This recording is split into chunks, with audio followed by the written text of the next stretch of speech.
There is a frustration that does not get spoken about very often. You have done inner work, maybe years of it.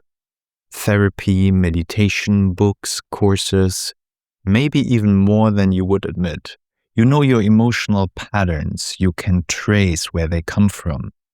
You could explain them to someone else clearly. And still, you were acting from those patterns. You have the same arguments, the same reactions to triggers, and nearly the same stress on a Monday morning, where the insight you had on the weekend course does not change the way you feel. So the question arises, is this inner development work working? Am I doing something wrong? Or is there something about inner work that nobody really explained to me? Today's episode is a conversation. My friend Tat Caden and I explore important questions of inner development and inner work. Why the results of inner healing aren't linear. What actually happens in those rare moments when something genuinely releases. Why the peak of the workshop oftentimes fades by Tuesday. And what the field of self-improvement keeps getting wrong about the whole journey. I share openly what I have come to understand after 15 years in working with people and in my own long detour through nearly everything you could possibly do to find back to yourself again. So let us go in. Welcome to Inside Success. I'm Sven Oliver Heck. So Sven, you have been a therapist and a coach working with people for over 15 years, so you've seen a lot. What made you notice that inner work is sometimes actually not working for people? Yeah, of course, this is a very deep question. And when we were planning for this session, I was thinking about, so what is like the main core point that I like to address. And I would say, like, upfront, it's not that inner work is not working or that everything is just not making sense. But I think when I look into the experiences of many of my clients who have been in therapy for many years, who have been doing a lot of reflection work, what I can see is that they are intellectually very aware and self-reflected. So they know their patterns. They might even know where things are coming from. And yet they are still struggling with the results or with the effects of those patterns. And when I'm also looking into my own history of self-transformation, and I was really kind of, self-transformation junkie. I was really trying to find everything that I could find just to help myself to explore things at a certain point, and that was humbling as well as frustrating. I also recognized, you know what, now I did all the things. So I read all the books, I did all the things, and now I'm sitting here and I'm experiencing the same painful emotional states, or the same questions are still not answered. And that made me curious, because I recognize even going through many different methods, techniques, maybe also different perspectives of how we can see the human being, I still wasn't getting the answers. I still didn't feel that the suffering is getting less. I still was completely in the mess. And and this is an experience that I had many, many times. So interesting. So just for us to understand a bit more, like, so when you say, your clients, like you mentioned, or you in your experience, you were suffering still. Like, how can I picture a person that is doing inner work and still 5 years in? How does this person like behave? How is this person? Because I'm thinking, like, I'm also doing inner work. How, and the listeners are doing inner work. How do we actually know if it's working or not? How do I look like 5 years in if it's working, and how do I look like if it's not working? Yes, absolutely. So I think there are different layers or levels in which transformation is taking place. And I would say on the most upfront level, maybe I have a feeling that I don't really like. Maybe I have something that is kind of is a challenge for me. So I want to find something that helps me in the moment. And so I'm reaching out. Maybe I do meditation or mindfulness, and all those things are really important and very necessary. At the same time, most of the time, I'm just on the most upfront level. I'm doing some sugar coating, or maybe I just get a little bit of release, but the underlying deeper patterns are not really addressed. And and so when people are doing inner work, of course, they have those insights, they have reflections, they understand more about themselves, yet the driving mechanism is still active and they find themselves still in the same arguments, or they have the same moments where they recognize that things are not feeling as they would like to feel them. And so there is this dynamic of making progress and at the same time staying stuck and what is happening. And maybe there are slight advancements, but on the deeper level, the transformation is not taking place. So, is there, in your opinion, then, is there modalities that work better than others? Because inner work can be so much, right? So, what do we mean with inner work? And do you think there are modalities that work better or that are more important? Or what is your experience in that? Yeah, that's a great question. So I think when we are beginning on our journey, we think, okay, so if I do this, then I get that result. So we have this kind of causal idea because we are linearly thinking. We think, okay, if I work on that topic, then I get that result. And then we're doing the thing and maybe a little bit gets better, but it's not I would say, like the full transformation, the full healing, or whatever we are truly looking for. So first, like in the beginning phase, we have a misconception about what transformation is, about what healing is, about what inner work truly is. And so then we are doing the work and maybe we have some effects, but we are not having this relief. We are not like fundamentally changed on an identity level. We just worked a little bit on the symptoms. And then when we go deeper with the work and we might have the chance to really heal certain things that have come up in our lives, then there are those moments. And I think that these are really peculiar moments where we really sense very deeply, wow, and now something is shifting, now something is changing. And these are the moments where the true transformation is taking place. And most of the time, it's not a causal reaction. It is something that goes on a much deeper level. Mm-hmm. Okay.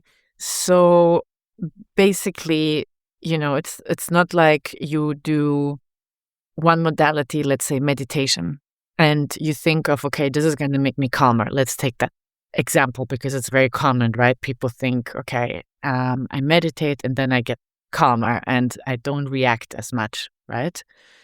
So basically what you're seeing is that people can meditate and maybe on a surface level they seem calmer, but the underlying patterns are still running. So if like a trigger comes, they're still being triggered and falling into old patterns, even though they might have meditated for many years.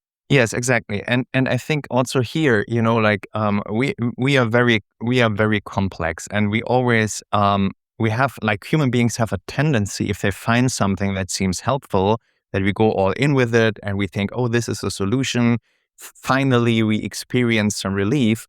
But what I also notice with many practitioners is, I mean, like, I had like intense fights with Zen masters who are meditating like for 30 years or whatever.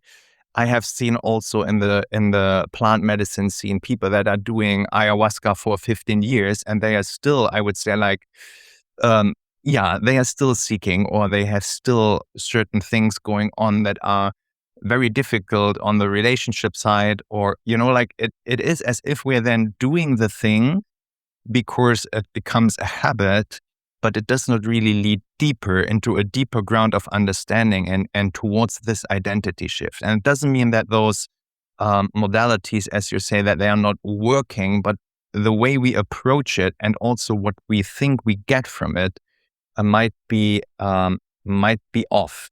Okay, so then I'm curious, like, how do you think we should approach it? Because I think a lot of us, like, listening now, we're wondering, like, am I doing it wrong? Like, I'm right now listening to you, I'm like, wow, am I doing it wrong? And how can I do it right? Because obviously, we're doing this to make big changes in our lives. And I feel personally, sometimes it feels so slow. And yes, sometimes I'm wondering, is this actually working on myself? Um, so how can I know that I'm doing these things right? Is there like an indicator that tells me you're on the right track or this is the right thing, you're doing it correctly? Yeah, I think this is already showing the I would say like the distorted perspective, because there is no right or wrong in doing things. Because when I was so eager to learn and do the things right, and I was practicing and doing it, and then learning more and doing more of this and bringing in more and more different things, always with this mindset of I want to achieve something, I want to come to a place, I want to arrive at a certain destination. When we are asking, am I doing it right? Is it the right way to do it? This is already showing that we are looking through the wrong lens, because there is no right or wrong. And when I look into my own experiences, I was so eager to learn. I wanted to do it right. I had this kind of achievement mindset. Like when I'm very eager, when I'm very curious, when I do the things right, then finally I will come to a point where I feel the relief. And I think this is already brings a lot of pressure to many. And then we can even get addicted to the meditation or the practice or the things that we like to explore. Um, but I would say, like, the idea here is much more to recognize what is going on inside of you and noticing what is taking place and in which ways this is helpful or not. And then you can navigate more, I would say, like, with more maturity. Mm-hmm.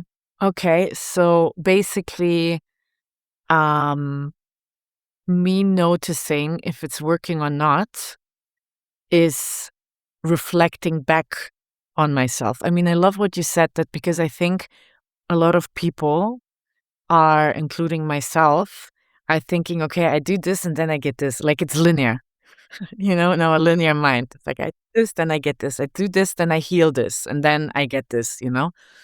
But then if it's not working like that, and if we're not getting linear results, um, then the indicator you say is that I'm noticing more of how I'm behaving myself. Like I'm getting more self-aware. Is this like a good indicator to understand I'm on the right path? Or what would you say is it? Yes. So I think because we are so trained in our conditioning that if we do the right things, we will get the right things.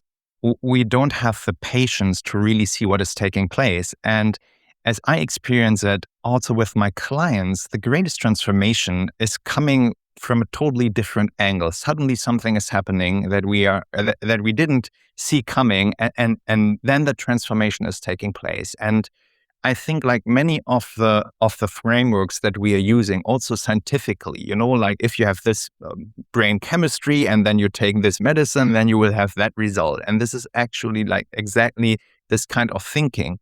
But when we look into the mystical traditions, for example, it is very clear that you do the practice and you do the work and there are certain guidelines. But the transformation itself, the deepening of your self-understanding, the wisdom that is opening up for you, is something that you receive from a deeper ground. And I would say, like, the idea is, how can we connect to that deeper ground? Because in my experience, in every human being, there is some sort of intelligence, a deeper intelligence. You might call it maybe the unconscious or the soul, whatever you like to bring forward. It depends on what kind of lens you're looking through, that wants us to grow. And it uses very sometimes strange ways of teaching us, of guiding us. And if we are so fixated on a specific way of doing it, we are limiting ourselves. And I say that from the experience of really trying so many things, and yet waking up, having depressive episodes, not feeling well, questioning myself, fighting with reality. And of course, the thing is, did anything change? Of course, through the things that I was doing, I was becoming wiser. And at the same time, I'm still struggling with that, maybe on a different level, but still there are those challenges. And I think when we're shifting into a perspective where you say like, okay, it might be that those challenges, that those difficulties, that those things that we experience, we don't have to kind of make them go away, but we can use all of that. Then we are starting to go onto a deeper path. Wow, I think this is so interesting, because I think so often we don't want things. We reject them, we resist them, we don't want them. And this is why we often start doing this work, right? Because we don't want certain things. But now what you're saying is we should use them. Instead of reject them, we should actually use them. How do you in your work, for example, with clients, can you give us an example of how this would play out, where something happens and we actually use it for our healing? We don't try to get rid of it by meditating it away or something? So I think one of the most profound things we can do on our path is to learn to be with the uncomfortable things that are taking place inside of ourselves. So of course, when I have a session with a client and they had a very difficult situation and they are sitting there and maybe they cry because they say, oh, it's so difficult. It's so bad. I don't want to experience it. Why is it happening to me? Like all those questions that are very human. I don't want to make that go away. Of course, I want to help the person, but I don't want to make it go away. But having the safety and the space and also the confidence that we can feel through all of that, that we can be with that, and it might even take a couple of weeks or a couple of months, brings this resilience. And suddenly we come into a new mode of working with these things. They are still maybe unpleasant. We still don't want to feel them, but we are able to be with them without freaking out, without coming to too early conclusions, without trying to suppress it. We can allow more and more of ourselves to be there. And this actually is, I would say, what it's really all about, where the healing is taking place, that I can learn to be with myself, with everything that is happening. And this brings this deepening and also the expansion of my own consciousness, of my own emotional stability and everything that is related to that. So interesting. So would you actually say that this is where people get the inner work mostly wrong, that they can't sit, let's say, with their pain? Yeah, this is one of the aspects. And for example, when I look into the current self-help and self-development work, we have all those systems. It should be quick. We want to manifest it very quickly. There are the hacks, there are the frameworks, and we always go from this idea that we can fix something, that there is a secret golden rule. If we just find the master in India, everything will be done. There are so many ideas, but actually, I would say on the deepest level, those things are in a way outside little shiny objects. If we would just allow ourselves to be with whatever is happening and we would let it work through us, there is an intelligence in it that works through us. And if we are able more and more to allow that, then suddenly a much deeper transformation is taking place. And it doesn't mean that when I feel, when I'm in a bad state, I want to remove that bad state. I mean, that's super normal. I don't want to stay in a deep, difficult situation for too long. But as I learn to really be with that and allow myself to be in that state, I recognize that then in a very natural, organic way, shifts can happen very quickly. I mean, I find it so interesting what you're saying because it's so counterintuitive. It's like, Yeah. it's like you don't want to feel these things, and that's why also I think, I mean, I would assume a lot of people come to you with a specific problem or issue that they do want to get rid of, that they don't want to feel a certain way, they want to reach certain things. So it's a bit mind bending what you're saying now, because you're saying actually that we shouldn't start there, and we do something which is so counterintuitive of like sitting it. So like I'm thinking, so does that mean I just have to accept where I am?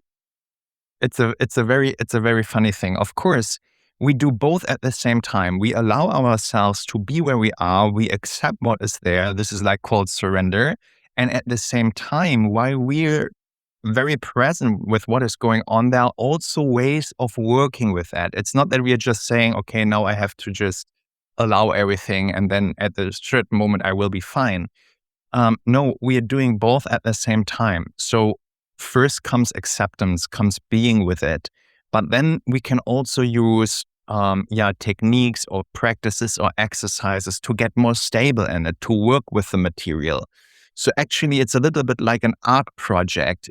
You don't try to force something into being, but you let the things come up, you work with them. And then you also take the colors, you paint the picture, you decide, I want to have here a little bit more blue. Then there might be a moment where you just choose red and you don't even know why. And you see how the composition comes together.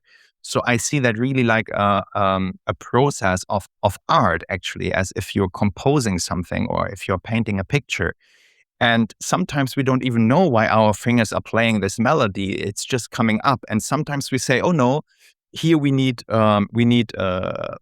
a specific instrument. So we are intentionally going in that. And this brings us into a mode, I would say, like a lifestyle in which we live in both worlds at the same time. We are, quote unquote, optimizing ourselves, but we are also allowing ourselves to be in the way we truly are. Mm. So in a way, it's like it's like paradoxes at the same time.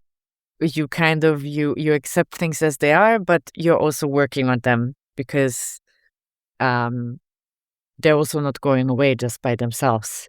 Yeah, absolutely. So Carl Gustav Jung, which I really love a lot because he had a lot of profound depth and insight, he said, life is a complexio oppositorum. We always have to do with opposing forces. Whenever we think, now I have it, then another thing pops up. And then we say, oh, here it is, let's go there. And then it comes back on a different level. So we are always in this paradox world. And the thing is, I don't say that you cannot achieve a very specific goal or objective with a very specific technique.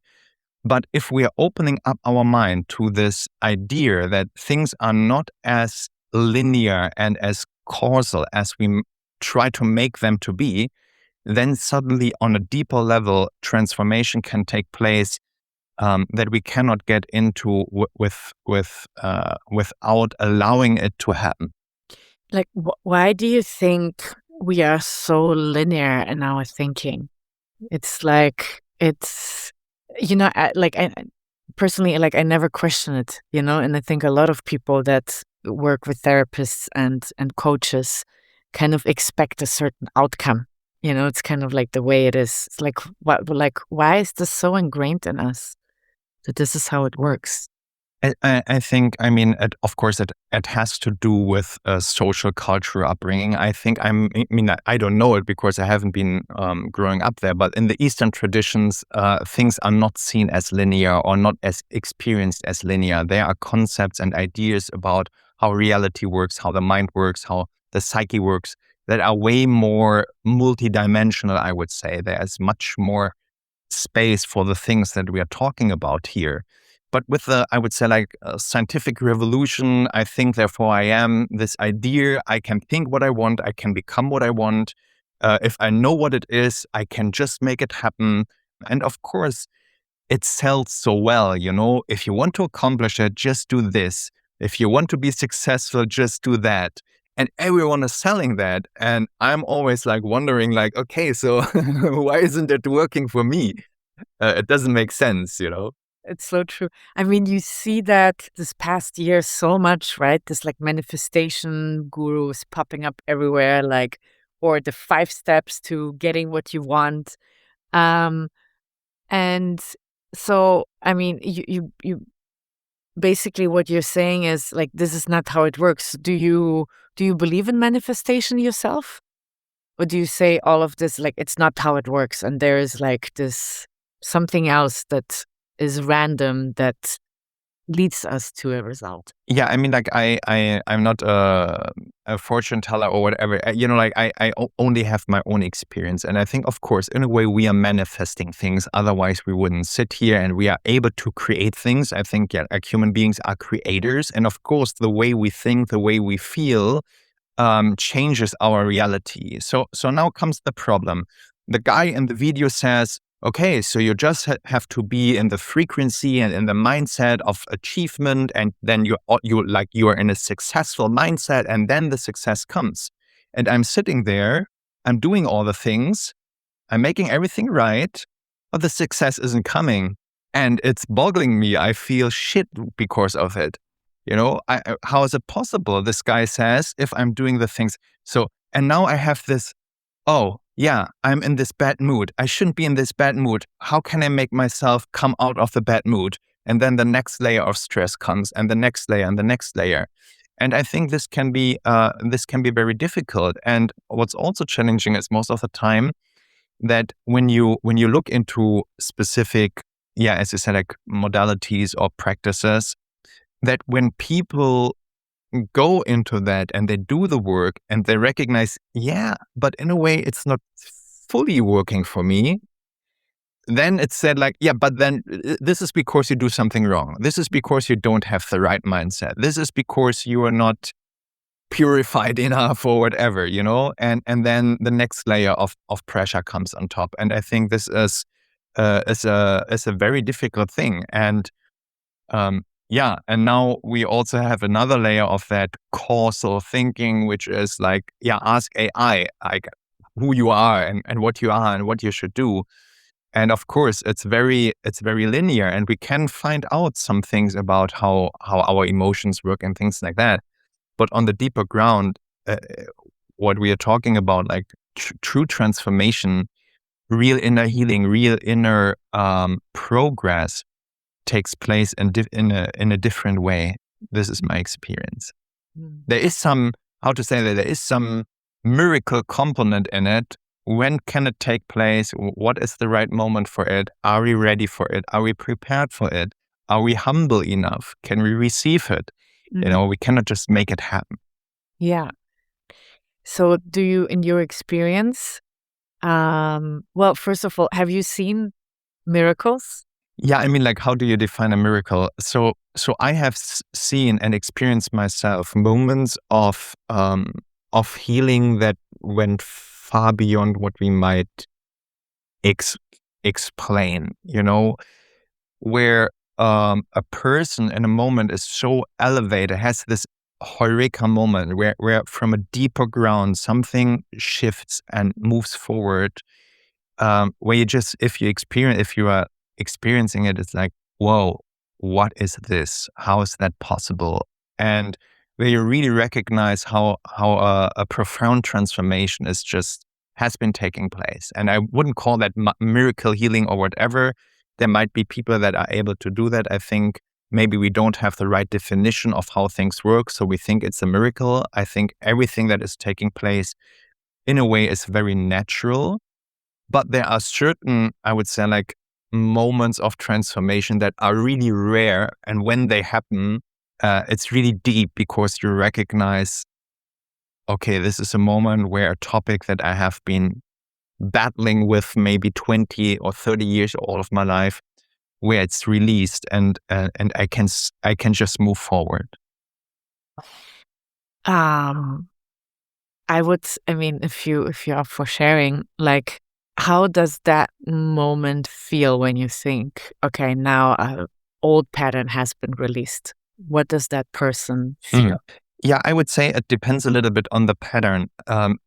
And it also depends a little bit on which level the transformation is taking place. So for example, there are methods you can work with. For example, EMDR. Like you go into the state, into maybe a challenging feeling. There is this hand movement. You follow it, and the pattern is overwritten, and you don't even understand why. Like it's like it's something that is taking place maybe on the level of the brain, whatever it is, and it's taking place. And it can be also like very calm. You don't really experience like a full-blown epiphany where you recognize like, oh, now I see it. And so deep healing can take place in very calm moments, and not even spectacular, I would say. And then there are those moments where you are really, really deeply moved, where you sense that you have come to a new ground, to a new understanding of yourself, where it's like a little revelation about who you are. Suddenly you recognize something about yourself that you were not able to see before, but you always knew it is there. Like it's a very strange thing. You had this longing for that part of you. You, in the deepest heart, you knew it is there, but you could not reach it. And then when you come in touch with it, when you connect to yourself, and this is what it's all about, when you reconnect to yourself, to this deeper ground, then you feel a huge relief. It's really like a moment of revelation about yourself and a deep reconnection. And of course, this is most of the time very profound, because when that happens, addiction's gone. Self-hate drops. Maybe things like consistent lying stops. Like there are really, these are those moments where patterns, behaviors start to change dramatically, that we might try to change for years, and suddenly we can just do it.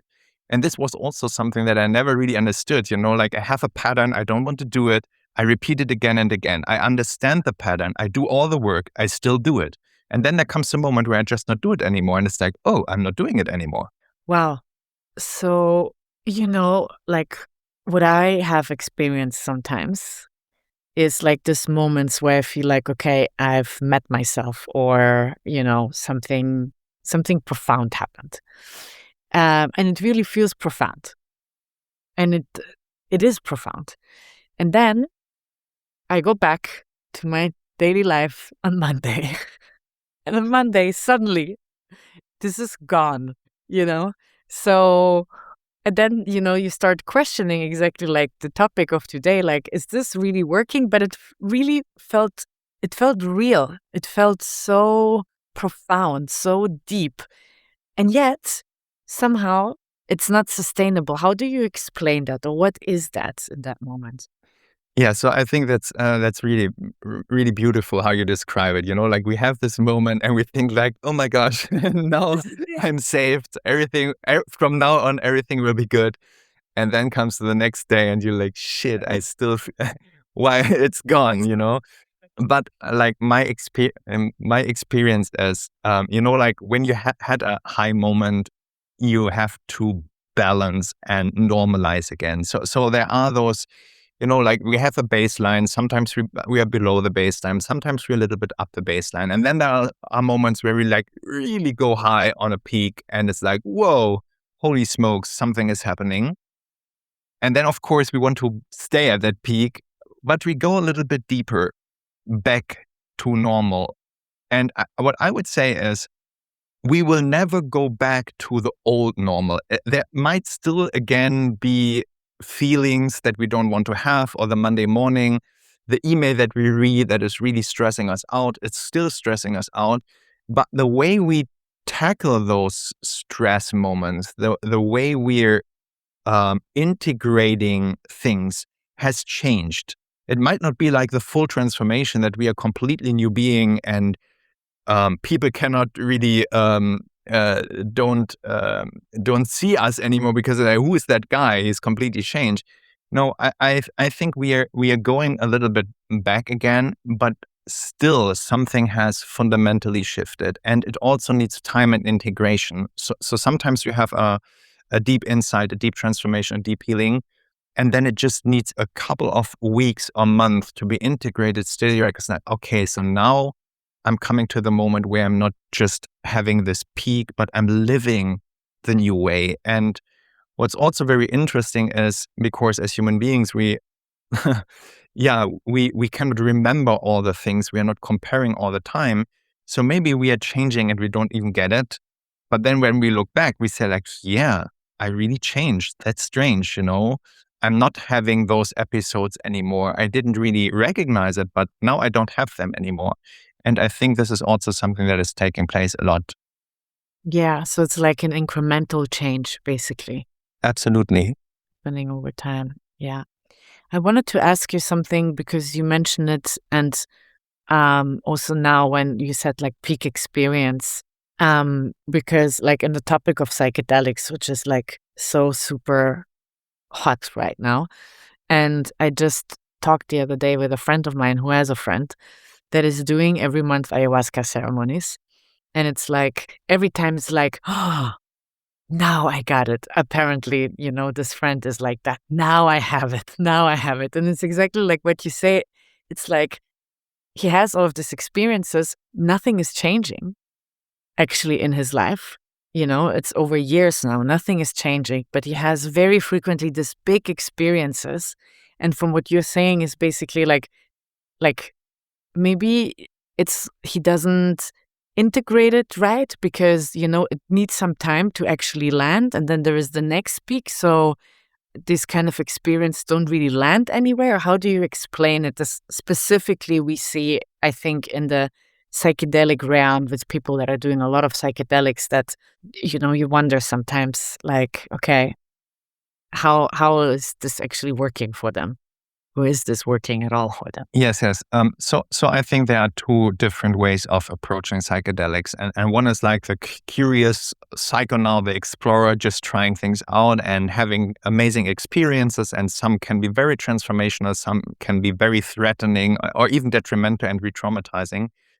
But if we look into what on the scientific side of things, where a lot of research is taking place these days, and it has already been taking place in the 60s and 70s, maybe even a little bit before, where there are, I would say, like processes or protocols and how you prepare for a psychedelic session, how you have the psychedelic session, and how you integrate afterwards.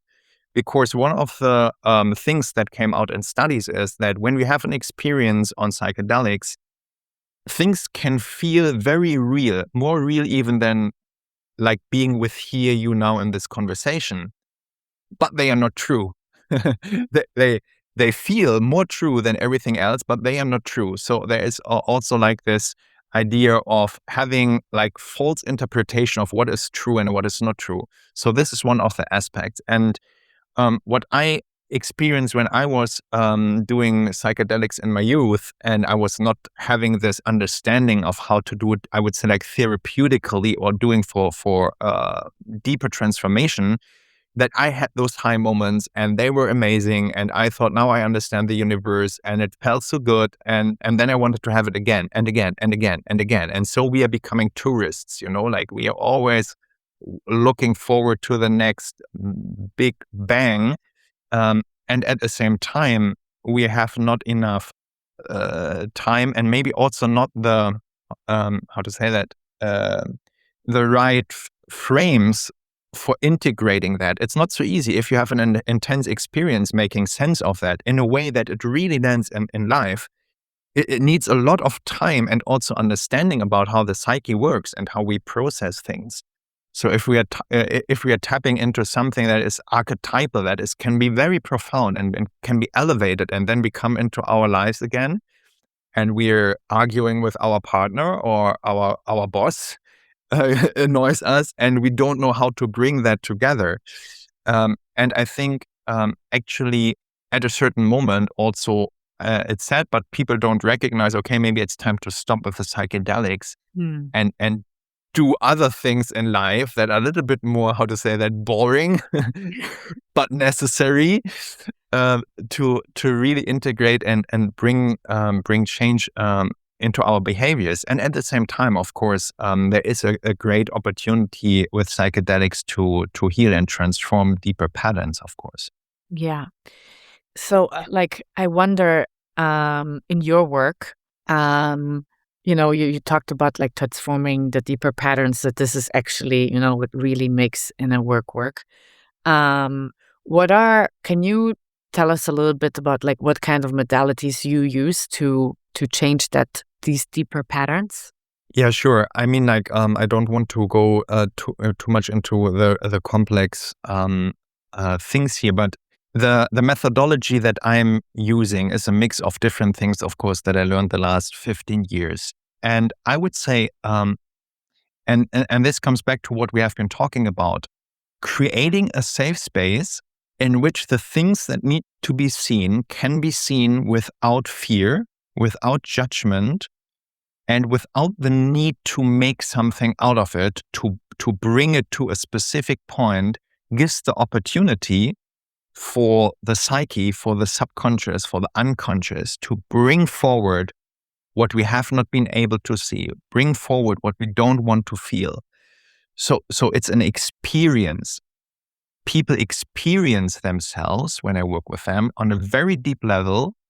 And of course, there are certain moments where we need to do maybe clarification, where we need to bring alignment, where we need to address healing. And of course, there are practices or ways of doing that, making sense out of that. But I would say, like, if I would really bring it down to a very simple thing, it's just having a safe space where the client allows themselves to go really deep with what is going on inside of them, and activating those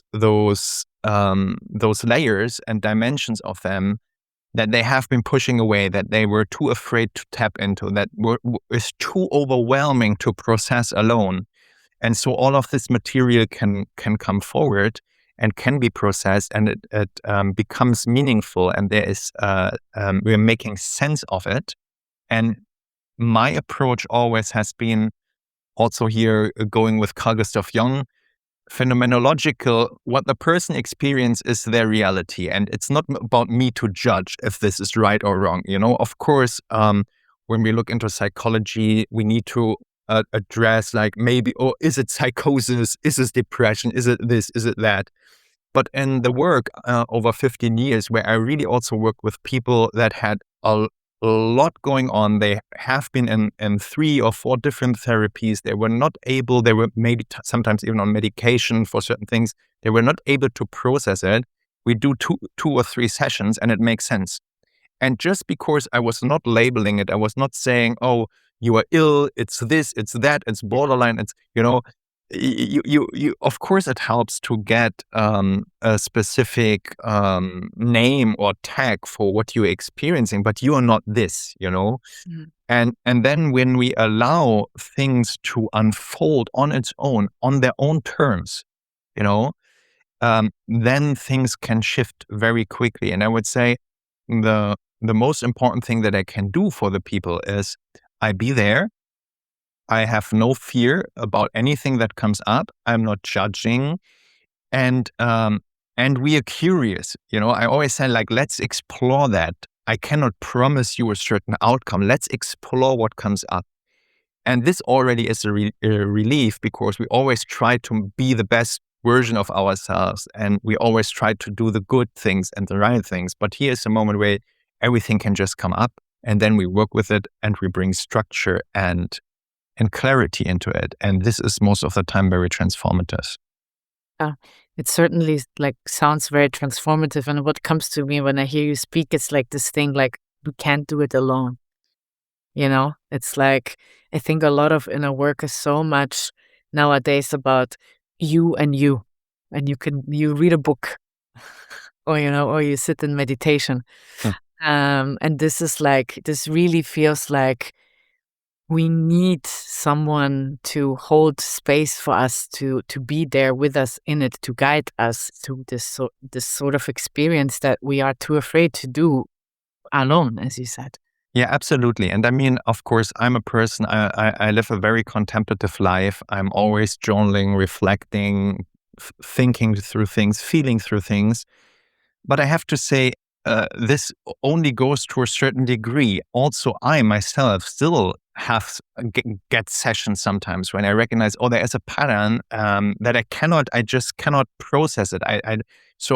Then I do a session, and I recognize, okay, so the state that I have to go through, the experience of those maybe confusions or distortions that are taking place, I couldn't lead myself through it because it's so immersive. It takes so much over that I need an external person that I can trust to help me feel it through, experience it, and go through it. And I wouldn't be able to do it just on my own. Mm.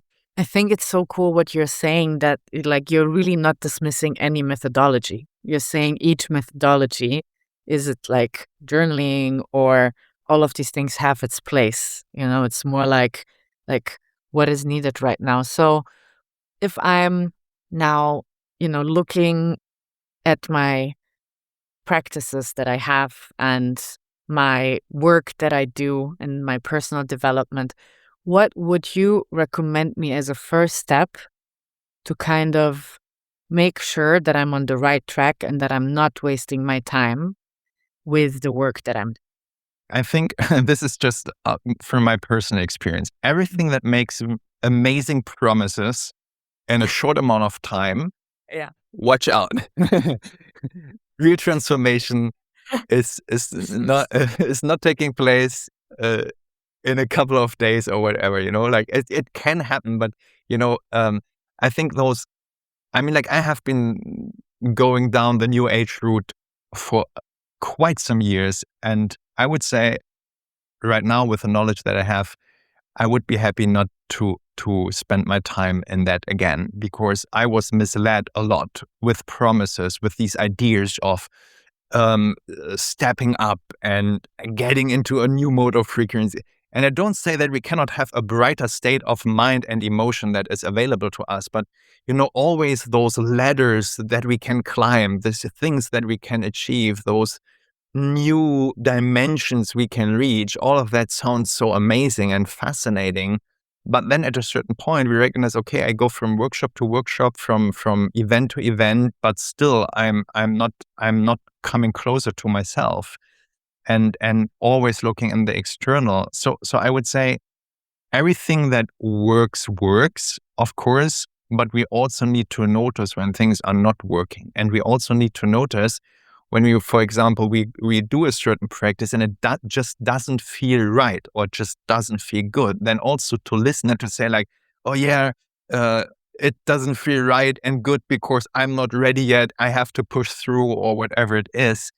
I recognize that I many times I was not listening to my boundaries and I was not listening to what my heart said. And when I was in a experience, in a workshop or whatever, where my heart said like, no, that's not good. This is not good for me. I don't want to experience that. But my mind said, yeah, let's do it. Maybe afterwards, the Kundalini will rise or whatever. I would say like, take it easy, listen to yourself, and also, when you recognize things are not working, just shift. And as I said, I'm a journaling junkie, addict. I'm journal a lot, but I also had phases where I recognizing, now I'm sitting here every morning journaling. I should go for a run. Actually, I should do something different than sitting there and listening to meditation music and journal.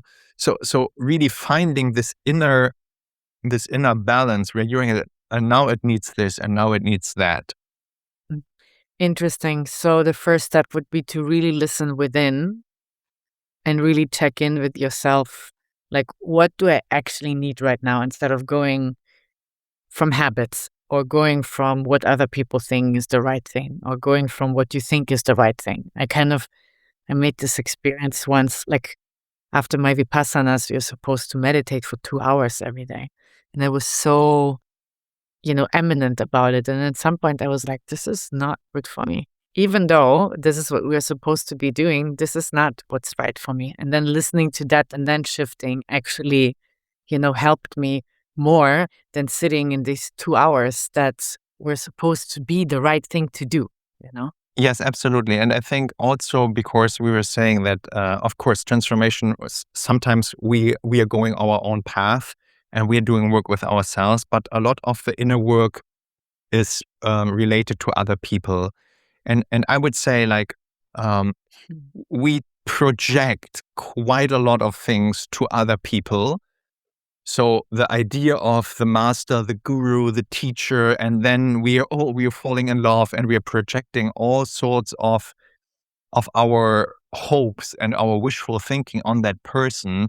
I would say always like really, really check with yourself with whom you do the work, because I had that myself. I thought, oh, like, wow, this is the greatest person ever. They have the radiance, like this is where I want to be. And then I had also very difficult experience in recognizing like, so no, this is just a normal person and they have, of course, maybe good intents, but there's also a lot of dark stuff happening still. And it's really important not to kind of, how to say that, put them on a, put them higher than they are, and yes, and undervaluing ourselves. So I think this is also something that is really important in regard to this teacher-student or teacher-disciple kind of idea. Yeah. Yeah. I mean, there's so much to say to that. We can do another episode on all of that, like how to identify the right person for you, the right guide, the right leader, and how to stay away from certain experiences. Yeah. Okay, so is there anything else you would recommend people on a Monday morning now to do as the next step, apart from listening to themselves and from their heart and really taking action in that direction? Yeah, so I think the most important thing is there is no final solution. There is not one method or one technique or one thing that will finally solve everything. It is a path. The path is always humbling. Whenever we think we have it, we will recognize maybe that's not it. Doesn't mean that we are that we are not getting a lot of gifts from this deeper ground of our being. But there's also always like I would say like this quality of staying patient, of being patient with ourselves, not putting us too much under pressure. Of course, when we are in a phase of crisis, we need support, we need help, and this is really important. But not putting too much pressure onto ourselves, and also not questioning everything. Like when you experience something, it's beautiful. Don't try to kind of, is this, is this that? Should I do this with it or not? Like just saying like, oh wow, this is happening here right now. And if it apps and you're going back to normal again, also accepting that. I think this is really about a lot of receiving, accepting, also setting boundaries, and then we become more of who we truly are, and life becomes more rich and beautiful. It sounds so beautiful, like what you're saying. It sounds really like grounding and calming, and that's kind of where it all starts, by being present really with what is and who we are and what's going on, and being kind to ourselves and being patient to ourselves. That's like the first step, which so often I have definitely gone the other direction with the inner work, Needs to go fast. Absolutely. and the trap most of the time for people like us who always want to do the right things right and do it as best as we can, be the best version, it can put a lot of pressure onto ourselves, and this is unnecessary. I mean, like I can say it now because I have experienced it, but I take things more easy these days. Yeah, thank you very much for the conversation. Thank you. It was so insightful. Really interesting. Thank you. If this stayed with you, I made a meditation for those moments when fear runs the show. Beyond Fear.